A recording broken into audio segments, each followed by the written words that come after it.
Daar's 'n Afrikaanse woord van, hulle praat van potpourri. So vanoggend het ek 'n potpourri preek. Daar's 3 afdelings, verskillende dinge. En ek wil net begin deur vir julle 'n skrif te lees, wat die Here vir ons gegee het, toe ons nou daai tyd, toe ons beroep is 2 weke terug, weet van julle, ek neem aan almal was nie hier nie, maar ons het die Sannieshoffers, die 6 mense waarmee ons die gemeente begin het, en Sannieshof was so 2 weke terug was hulle hier, ons het hulle aan julle voorgestel, en toe hulle ons beroep het ons hierdie woord gekry. Ek en Linus het apart gegaan en gebid. Ons wil werklik geweet het wat die Here vir ons sê. Ek het my studies voltooi 1977 en so in 78 het hulle gevoel ons moet kom nadat ons hulle besoek het. Hulle het ons beroep. En toe ons gaan bid het ons 'n woord van die Here gevra. Ons het gesê, Here, wat sê U vir ons? Apart gegaan vir 2 weke, gaan bid. En toe gee die Here vir my en vir haar dieselfde skrif. Toe ons by mekaar kom na 2 weke, toe praat die Here met ons, toe die Here met ons gepraat uit Exodus 23 vers 20. En Exodus 23 vers 20 sê die volgende: Kyk, ek stuur 'n engel voor julle uit, om julle op die pad te bewaar en om julle na die plek te bring wat ek gereed gemaak het. En ons het geglo, dis Sannieshof, en nadat ons 'n paar jaar daar was, het ek ervaar die Here praat met om hier 'n gemeente te begin. Toe het ons het begin, soos ek sê, net nadat ek klaargemaak het, my studies voltooi het ons begin, en ons het toe later aan die gemeente hier begin, in die 8ste Mei 1981, en 84, einde van Oktober 84, het ek en Linus permanent hier naartoe getrek, en ons het hier kom bly, en ja, the rest is history. En dis wanneer 'n mens terugkyk na 'n geleentheid soos hierdie, dan is daar vir my sekere dinge wat 'n mens altyd vir jouself vra en sê, wat is dit wat die verskil gemaak het? Die eerste ding is die genade van die Here. Dis al wat ek kan sê. Die genade van die Here. Dis baie groot genade. Die tweede ding wat ek vir julle wil sê is, as een ding wat ons deur die jare beleef het in Sannieshof en later aan hierso, en dit is die feit dat mense, daar was altyd mense wat die Here vir ons gegee het. Ek het besef in die afgelope jare, dat een van my en Linus, as ek dit nou so kan maak, en kan sê, een van ons grootste bates is mense. Die woord was die basis van alles gewees. En voordat ons nog by die profetiese woord uitgekom het, voordat daar nog profesieë was, is die basis gelê, en as ons iets wou weet, het ons gesê, Here, wat sê jy vir ons, en ons het na die woord toe gegaan. Later aan het die profesieë bygekom. En so het ons op verskillende maniere die woord van die Here ontvang. So ek wil vandag vir u sê, dis iets wat ek en jy, en vir ons wat jonk is, jong mense, is dit iets wat ons vir onsself moet uitmaak. Die mens sal nie van brood alleen lewe nie, maar van elke woord wat deur die mond van God uitgaan. Dis die basis. Dis die fondasie van ons lewens. En deur die jare het ons deur die genade van die Here het ons sy stem gehoor. Weet nie of ek dit nou die dag vertel het nie, maar al was 'n tyd gewees in 1980 wat die Here vir my die woord gegee het wat daar in die gang op die muur is, wat kyk, ek begin vandag 'n vlam in julle hart aan die brand te steek. Ek gaan my heerlikheid in julle midde openbaar. Dit was 'n woord wat ons gekry het toe ons in Sannieshof was. Maar die volgende jaar, een aand wat ek gesit en voorberei het, toe praat die Here met my, en dit kom basies daarop neer dat die Here vir my gesê het, julle beplan om uit hierdie omgewing weg te gaan, dis nie my plan vir julle lewens nie.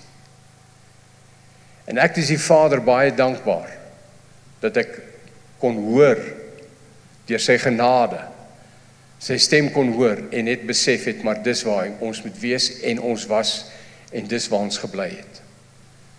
En dit was die omgewing, dit was nie net Sannieshof die plek nie, dit was die omgewing. So daar's verskillende tydperke en plekke in ons lewens wat die Here met ons gepraat, profetiese woorde.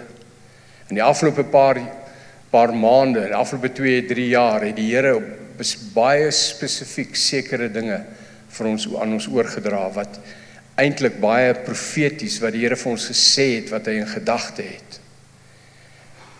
Ek het in die verlede al vir julle daai uit Amos uitgelees, Amos 3 vers 7 sê, want die Here doen niks, tensy hy dit aan sy profete openbaar nie. En dis een van die dinge wat die Here wil doen.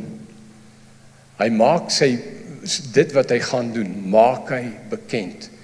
Daar's in Johannes hoofstuk 16, ek het dit al, hoeveel keer het ek dit al genoem in die gemeente. Dis vir my een van die wonderlike skrifgedeeltes in die Bybel, wat hy sê, waarvoor die Heilige Gees gekom het, maar wanneer hy gekom het, die Gees van die waarheid, sal hy julle in die hele waarheid lei, want hy sal nie uit homself spreek nie, maar alles wat hy hoor, sal hy spreek, en die toekomstige dinge aan julle verkondig. Ek het in die verlede al gesê, if you hang around with the Holy Spirit, it won't be long before he will start speaking to you about your future. Nou praat ek nie van die toekoms ten opsigte van in die hemel nie. Ek praat van jou toekoms, dit wat die Here vir jou in gedagte het. En as jy nie seker is oor enigiets miskien wat jy nie weet van wat jou toekoms aanbetref nie, gaan vra die Here. Sê, Here, wat sê jy vir my? Wat het jy vir my in my toekoms? Jong mense, vra vir die Here, praat met die Here. Die Here gaan sy plan vir jou bekend maak. En al wat ek vandag kan sê is, God se plan is altyd die beste. En hy gaan nie van jou gewoonlik, is dit wat die Here van jou vra, is dit wat eintlik basies in jou is, dit wie jy is. Want dis wie jy is, en ek wil nie nou daarop ingaan vanoggend nie. So ek voel in die eerste plek, dat ek net dit vir julle wou sê vanoggend. En ek wil dit by julle tuis bring. Die mens sal nie van brood alleen lewe nie, maar van elke woord wat deur die mond van God uitgaan. En as die Here met my praat, moet ek ag slaan daarop. OK, dit was die eerste ene. Die tweede een wat ek vanoggend met julle wil deel, is ek het so 'n paar weke terug het ek met julle gepraat oor die feit wat ons lees in Efesiërs hoofstuk 1, wat in Efesiërs 1 vers 14 sê hy, want hy sê, OK, ek gaan vers 13 ook lees, en wie julle ook nadat julle die woord van die waarheid, die evangelie van julle redding gehoor het, en wie julle nadat julle ook geglo het, verseël is met die Heilige Gees van die belofte. Verseël is met die Heilige Gees van die belofte. Ek wil nie nou verder daaroor praat nie. Maar vers 14 sê wat die onderpand is, ons kan sê, hy sê, dis die onderpand, dis die waarborg, dis die down payment, daar's verskillende woorde wat gebruik word, wat die onderpand is van ons erfdeel. Die Engels stel dit vir my mooi, hy sê the first installment of your inheritance. Die Heilige Gees is die versekering van die eerste installment van jou erfdeel. Nou, hier is die belangrike ding. As jy 'n voertuig koop, gewoonlik as 'n voertuig gekoop word op huurkoop, dan betaal jy deposito en dan betaal jy maandeliks af. So is daar baie goeders wat jy kan doen, jou huis en allerlei goeders. Nou die woord sê, die Heilige Gees is die first installment. Dis die deposito van wat nog gaan kom. So daar's iets in die Heilige Gees wat die Vader vir ons wou kom gee, dat ons 'n voorsmaak kan kry. A taste, that we can get a taste of what is waiting for us. En eintlik as 'n mens daarna gaan kyk, 'n voorsmaak, wanneer ons by mekaar is soos vanoggend, hier in die gemeente, en ons is besig, ons is in aanbidding, en ons word bewus van die teenwoordigheid van die Here. Dit is die Heilige Gees wat dit, ek wil amper sê, teweeg bring. En daar is baie wat ek kan sê verder, en in die toekoms sal ek miskien meer daaroor praat, maar die feit van die saak is, die Heilige Gees is the first installment, en dit het my aan die gang gesit, en sekere dinge net vir my meer bevestig. En ek wil een ding vir julle noem, wat ons kan, die Heilige Gees praat, as ek dit so kan stel, bring vir ons iets van die supernatural, die bonatuurlike, dit wat in die hemelsfeer natuurlik is, bring die Heilige Gees na ons toe, die bonatuurlike, the supernatural. En ek het, eintlik wou ek het al, die eerste keer toe ek daarvan gepraat het, was ek van plan om met julle daaroor te gesels, net dit vir julle te noem byvoorbeeld. Een van die wonderlike dinge vir my, is wat ons lees in 1 Korintiërs hoofstuk 14, toe die Heilige Gees gekom het, toe die Heilige Gees uitgestort is, die eerste ding wat gebeur het, nadat die disippels, die 120, vervul is met die Heilige Gees, het hulle in tale begin praat.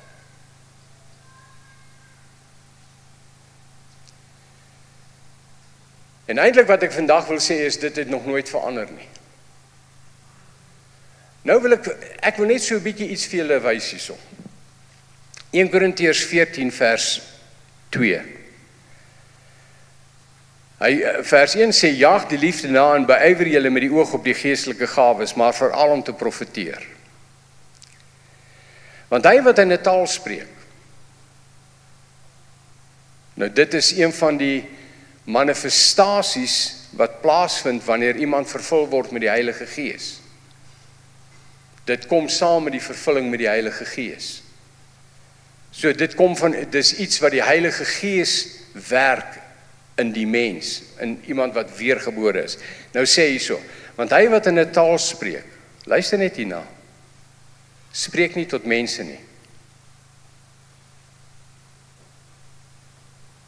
Okay? En baie van mense, die teoloë, probeer dit verklaar en sê, as jy taal spreek, dan gee die Here jou die vermoë om die evangelie in 'n ander taal te bring. Nou dit het al gebeur. Dat iemand nie 'n taal nie ken nie, en hy kom 'n groep mense uit wat nie daai taal kan praat wat hy praat nie. Hy kan nie die taal praat wat hulle praat nie. En dan begin hy net te praat, en die volgende oomblik begin hy te verstaan, sien hy, hierdie mense verstaan, en dan preek hy die evangelie in hulle taal, en hulle hoor dit, en hulle kom tot bekering. So dit gebeur. Maar hierso sê hy iets, en dit is vir my en vir jou belangrik om dit te sien. Julle sien, want daar word baie keer gepraat van tale, en dat dit nie eintlik vir vandag is nie, en. Maar al wat ek vir u kan sê, is gaan na die woord toe.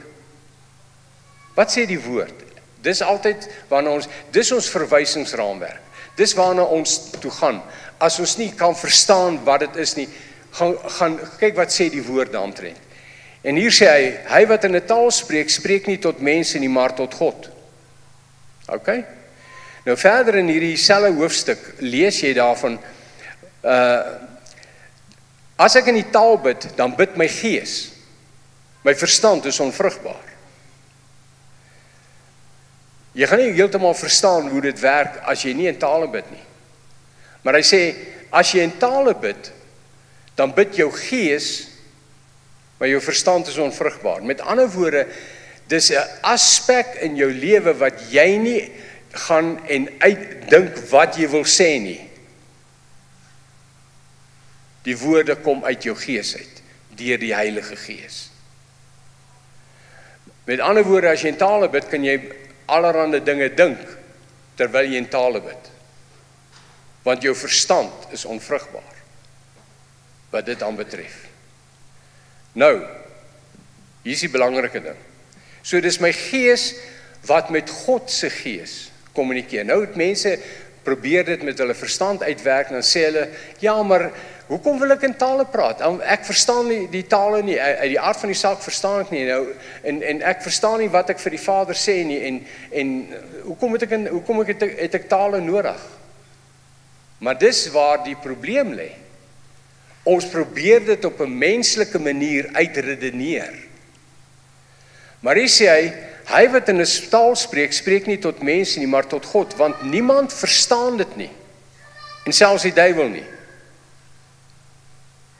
Maar deur die Gees spreek hy verborgenhede. So daar's 'n manier wat ek met God kan kommunikeer, wat uit my hart uitkom, wat in my hart is, en die Heilige Gees kan dit met die Vader kommunikeer. Nou, mense vra nou steeds en sê maar, hoe werk dit nou? Maar julle gaan nou iets verstaan. Nou sê hierso, maar hy sê, want niemand verstaan dit nie, maar deur die Gees, deur die Heilige Gees spreek ek verborgenhede. So, daardie verborgenheid, dis 'n verborgenheid, die bose verstaan dit nie. Mense verstaan dit nie. Nou wil ek julle na 1 Korintiërs hoofstuk 2 toe vat.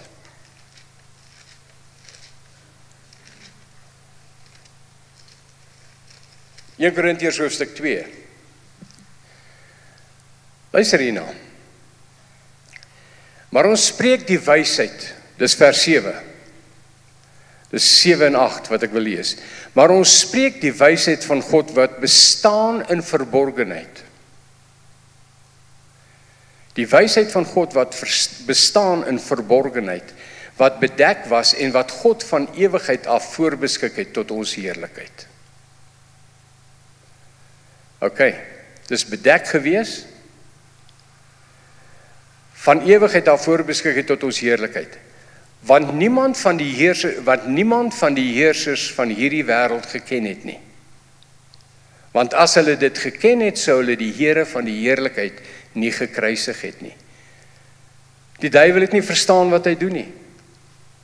Toe hy Jesus gevat het en hom in die hel laat smaak het hy nie verstaan nie, dit was vir hom verborge. Nou dit maak my opgewonde. As die woord dan vir ons sê in 1 Korintiërs hoofstuk 14 vers 2, deur die Gees spreek ek verborgenheid, dan weet ek met ander woorde, daar's iets verborge wat die bose nie, wat hy geen insaag in het nie, hy kan nie weet wat aangaan nie, hy verstaan nie wat aangaan nie. En dan gaan ek nou verder na 1 Korintiërs hoofstuk 8 toe, Romeine hoofstuk 8 vers 26 toe. Dan sê hy, net so kom die Gees ons swakhede te hulp, want ons weet nie reg wat ons moet bid nie. Ons weet nie altyd wat om te bid nie. Maar die Gees kom ons swakhede te hulp, wanneer ons nie weet wat om te bid nie. Luister net hierna. Want ons weet nie reg wat ons moet bid nie, maar die Gees self tree vir ons in met onuitspreeklike sigtinge. En hier is die belangrike ding. En hy wat die harte deursoek, weet wat die bedoeling van die Gees is. Met ander woorde, God wat die harte deursoek, weet wat die bedoeling van die Gees is, omdat hy ooreenkomstig die wil van God vir die heiliges intree.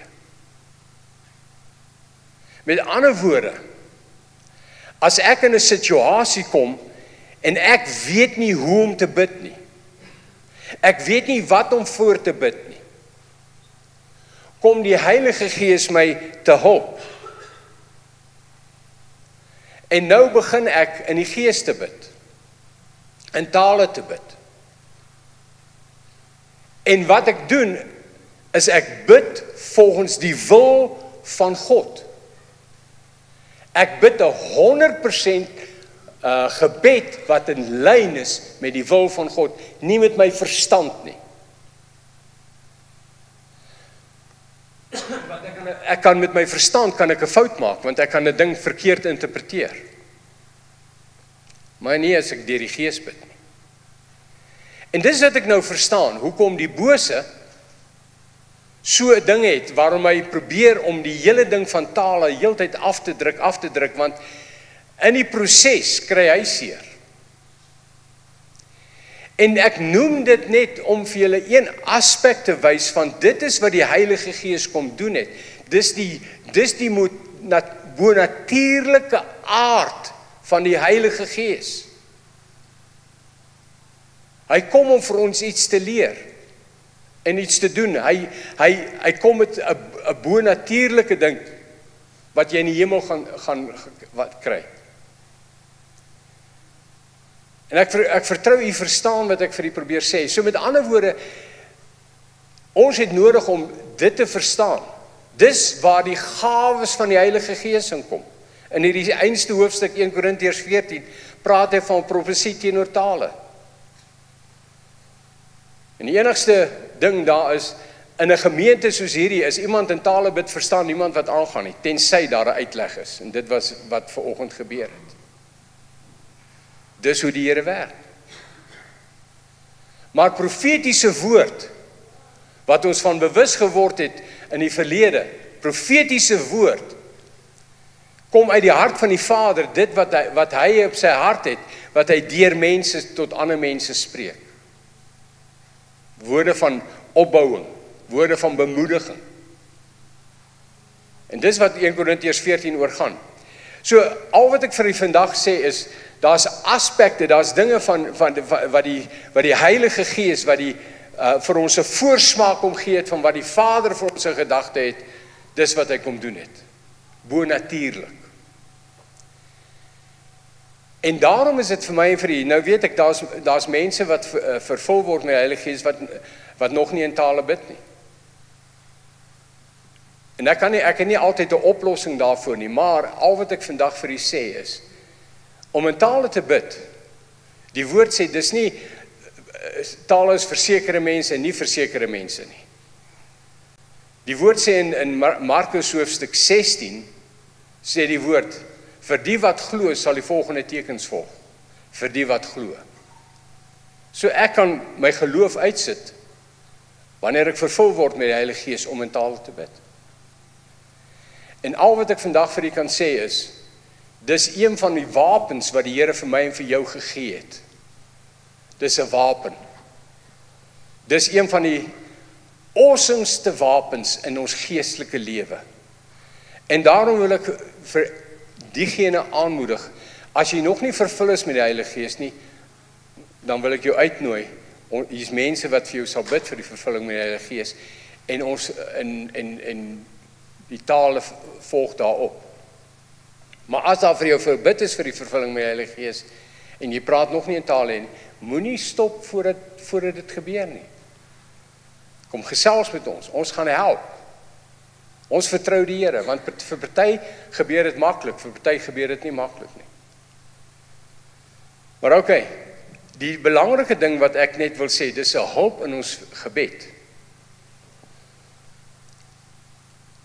Nou ons het in die afgelope week het ek op ons broadcast, op ons WhatsApp, het ek vir julle 2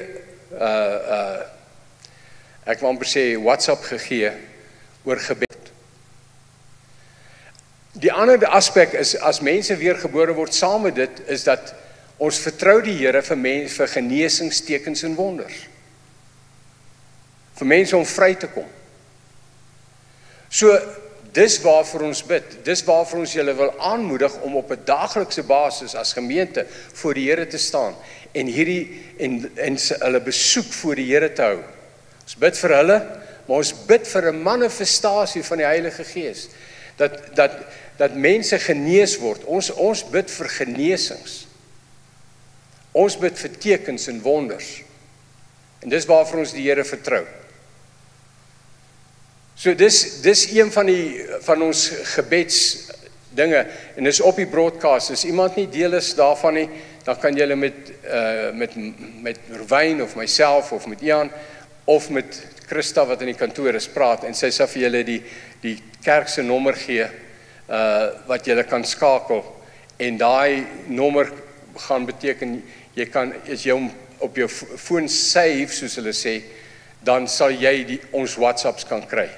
Ons het 'n Christenlewe WhatsApp wat ons noem ons Christenlewe broadcast, en dis waar al die kennisgewings plaasvind, waar daar gesê word om vir mense te bid, of wat ek al, as mense voorgebid moet word, of wat ek al, dis daarop. So julle kan daardie nommer net kry. As jy nie daai nommer het nie, kry hom asseblief, want daarop gaan al die kennisgewings wees.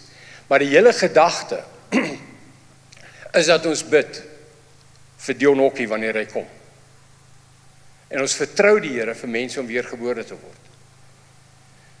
Tweede ding is, ons bid vir ons dorp. Hoef nie enigiets te sê oor ons dorp nie. En ek het sekere gebedspunte daar uitgeskryf. En dis die twee dinge, okay, daar is hy. Net hier naartoe gaan. Okay, ek gaan nou 'n bietjie uitgaan. Gebed vir dit Sobotla. En ek kan nou nie daar sien nie. So dit begin by 1 Timoteus 2 vers 1 tot 5. Dis die fondasie waarom ons bid vir alle mense en vir ons leiers. En dan is daar spesifieke punte. En ek sê spesifiek, ons bid vir goddelike restaurasie in dit Sobotla. Ons bid vir die duistere werke en planne om geopenbaar te word. Ons bid dat daar goddelike manne en vroue opgerig sal word. Ons bid dat die vrees van God sal kom op die mense wat die leiding neem. So dis spesifieke gebedspunte.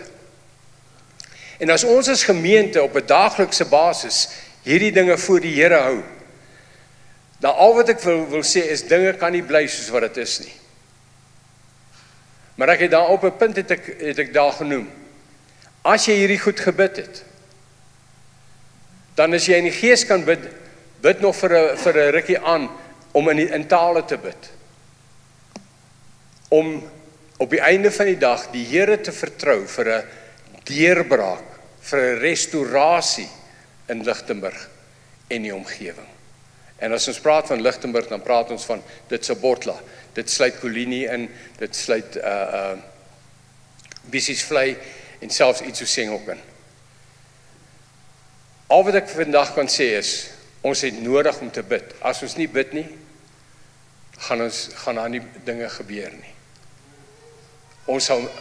As ons wil dinge sien verander, want op hierdie stadium, mense probeer, en mense het al probeer, maar daar was nog nie, dit lyk amper partykeer asof 'n mens nie verder kom nie, daar's te veel obstacles, maar dis eintlik meer as enigiets anders, is dit 'n geestelike stryd in ons dorp. En ek sal miskien op 'n later stadium nog meer praat van, verlede jaar Julie was hier 'n besoek gewees van mense van George, en Michelle, die vrou van die pastoor, het geprofeteer en het gesê, die Here gaan iets doen met hierdie dorp, iets niets doen in hierdie dorp. So dis al wat ek wil sê is, daar's 'n belofte, daar's 'n woord van die Here vir die toekoms van Lichtenburg. Goed, so al wat ek wil julle aanmoedig, broers en susters, is om daardie, ek wil amper sê, daardie WhatsApp te vat, as jy hom nog kan uitdruk, nog soveel meer, en plak hom op die yskas, en so op daardie manier, op 'n daaglikse basis, ons dorp voor die Here te hou, maar dan ook spesifiek vir die volgende maand, te bid vir Dion Hockey en vir die span wat kom, sodat die Here kan doen wat hy in sy hart het om te doen. So broers en susters, dis basies wat ek wou met julle gedeel het uit die woord uit. Maar ek is nog nie klaar nie, want ons gaan nou nagmaal hou. En dan wil ek nou die res van dit wat ek wil doen, wil ek iets vir julle net gesels oor die nagmaal. Hy sê, for every time you eat this bread and drink this cup, you are representing and signifying and proclaiming the fact of the Lord's death until he comes again.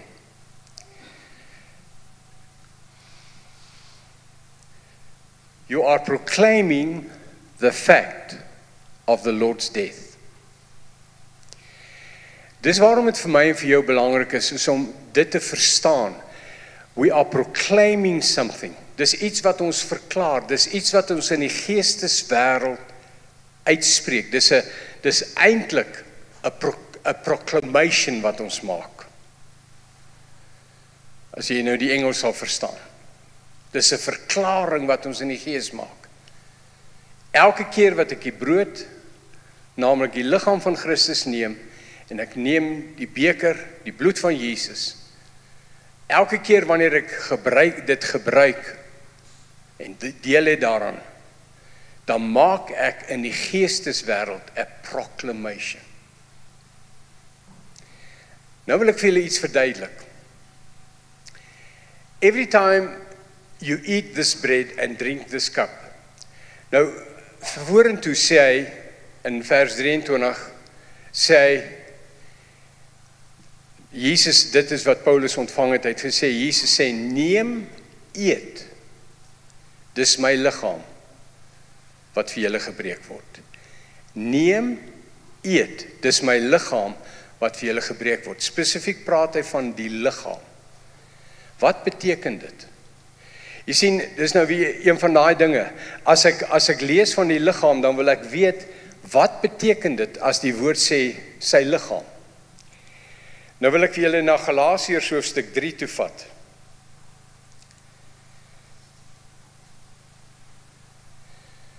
Okay, ek gaan dit nou maar sommer, dit gaan op uit die Amplified uit lees. Christ purchased our freedom, redeeming us, hy het ons losgekoop from the curse of the law and its condemnation by himself, becoming a curse for us, for it is written in the scriptures, cursed is everyone who hangs on a tree. So Jesus het aan die kruis gehang en hy's vervloek. So met ander woorde wat hy gedoen het, is hy die vloek geword, sê die woord.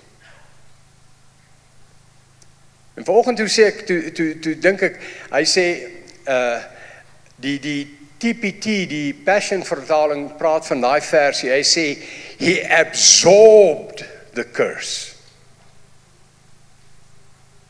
Hy die vloek geabsorb. Dis wat dit beteken. Toe sê ek vir Linus, in die ou tyd, vroeër jare, deesdae kry ek dit nie meer so, kom ek dit nie so dikwels teen nie. Daar was 'n ding wat gebeur het, mense sal daarvan praat. Miskien die ouer mense meer weet hiervan. Ken julle 'n pitsweer? Aaklige ding. Maar dis 'n glorified paisie.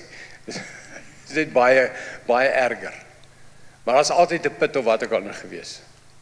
Die ou mense het gesê, as jy die pitsweer wil neutraliseer, wat jy moet doen, jy sit sunlight seep daarop en suiker. Ouer mense, klink dit bekend? Wat het hy ding gedoen? Hy trek die kwaad uit. Dis wat gebeur het. Nou ek wil vandag vir u sê,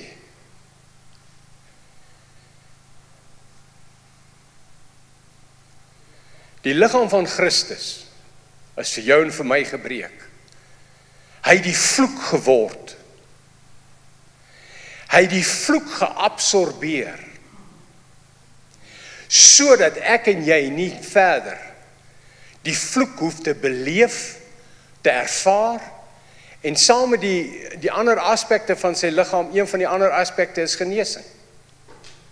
Jesus, deur sy wonde, het daar vir ons genesing gekom.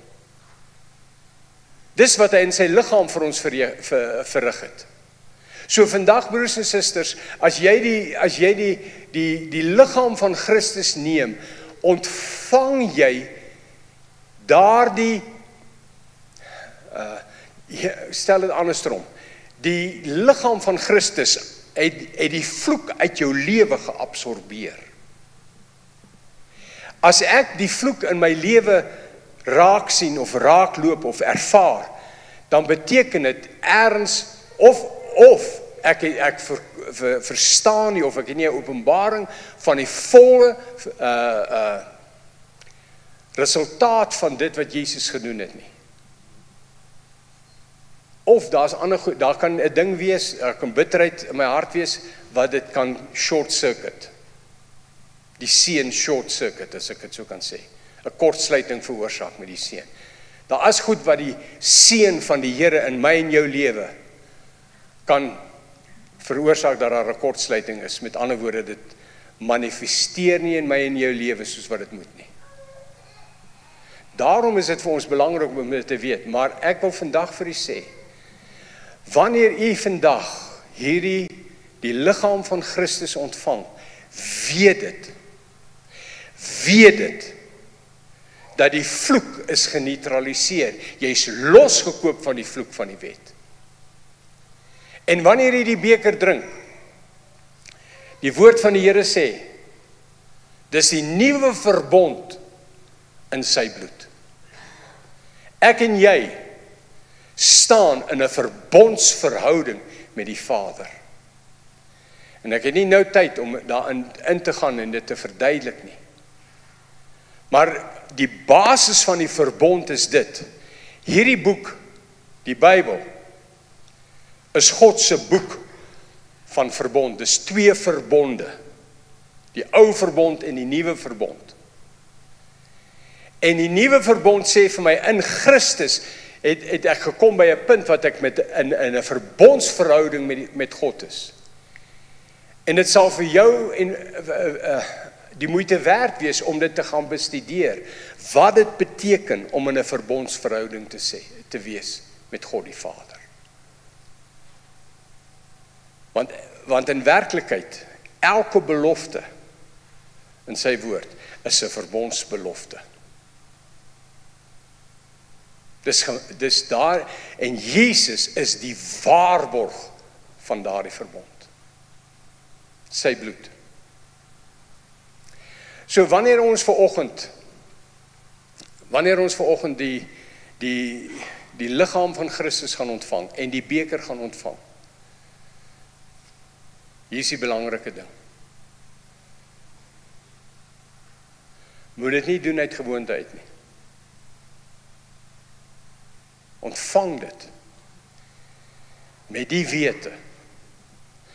En Vader, ons seën vanoggend die liggaam van Christus wat ons in die vorm van hierdie broodjies gaan ontvang, die beker wat ons gaan ontvang.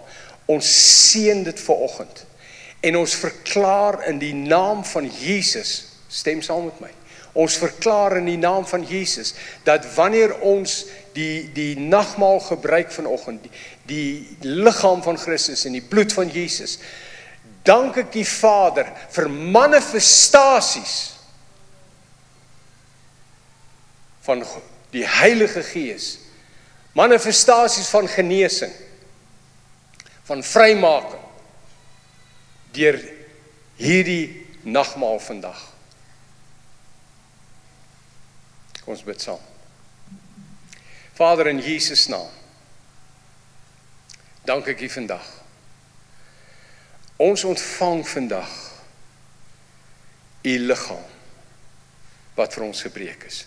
Ons ontvang vandag die beker wat die nuwe verbond in U bloed is. Ons ontvang dit. En ek dank die Heilige Gees vir 'n manifestasie vandag in mense se lewens van dit wat ons vanoggend gesels het, van genesing en vrymaking wanneer hulle vandag die nagmaal gebruik. Ons bid dit in Jesus naam. Amen. Kom ons doen dit vandag met 'n belydenis. Kom ons maak ons oë toe. Jesus, jy kan net agter my aanbid asseblief. Sê Jesus, ek ontvang u liggaam vandag wat vir my gebreek is. Dit beteken die vloek in my lewe is verbreek. Ek ontvang vandag in die geloof hierdie u liggaam in Jesus naam.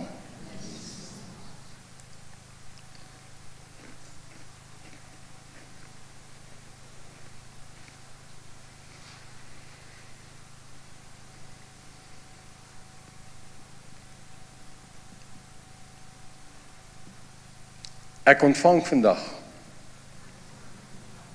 u beker,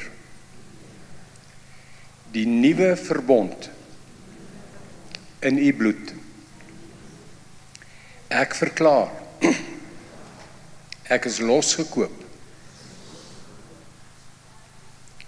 van die vloek deur die bloed van Jesus. Ek is gereinig van al my sonde deur die bloed van Jesus. Vandag verklaar ek dat ek in 'n verbondsverhouding deur die bloed van Jesus met God staan. Dankie Jesus. Amen.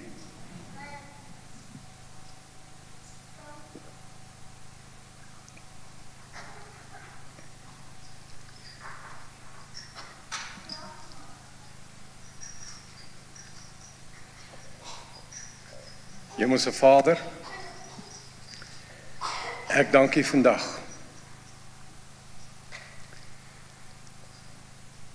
vir U genade en dat ons vandag op hierdie manier kon deelgeneem het aan die liggaam van Christus wat vir ons gebreek is en die bloed van Jesus wat ons losgekoop het.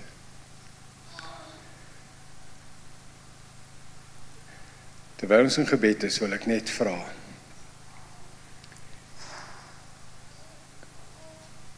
Ek gaan net 'n gebed doen. As jy nog nooit Jesus aangeneem het as jou verlosser nie, nog nooit daai sekerheid gehad het dat jy kind van God is nie. Ek gaan vanoggend 'n gebed bid en ek gaan jou uitnooi om agter my aan te bid. As jy dit nog nooit gedoen het nie, hier is die gebed. Sê Hemelse Vader, vandag bely ek dat ek glo dat Jesus vir my sondes aan die kruis gesterf het. Ek glo dat U God Jesus uit die dood uit opgewek het en dat Jesus lewe. Vandag verklaar ek dat Jesus Christus nou my Here is. Terwyl ons gebed is daar enige iemand wat dalk hierdie gebed vir die eerste keer vandag gebid het? Vir die eerste keer, steek net jou hand op vir my asseblief, as daar so iemand is. Enige iemand wat hierdie gebed vir die eerste keer gebid het vandag? OK. Jy kan maar net vir my kyk.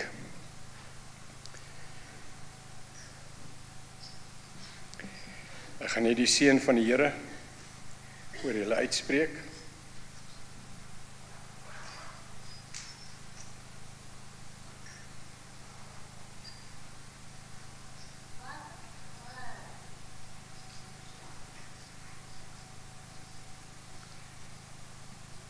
Gaan sommer in die Engels doen. Ontvang die seën van die Here. The Lord bless you and watch and guard and keep you. The Lord make his face to shine upon and enlighten you and be gracious, kind, merciful and giving favor to you. The Lord lift up his countenance upon you and give you peace. Gaan in hierdie vrede van die Here vandag. In Jesus naam.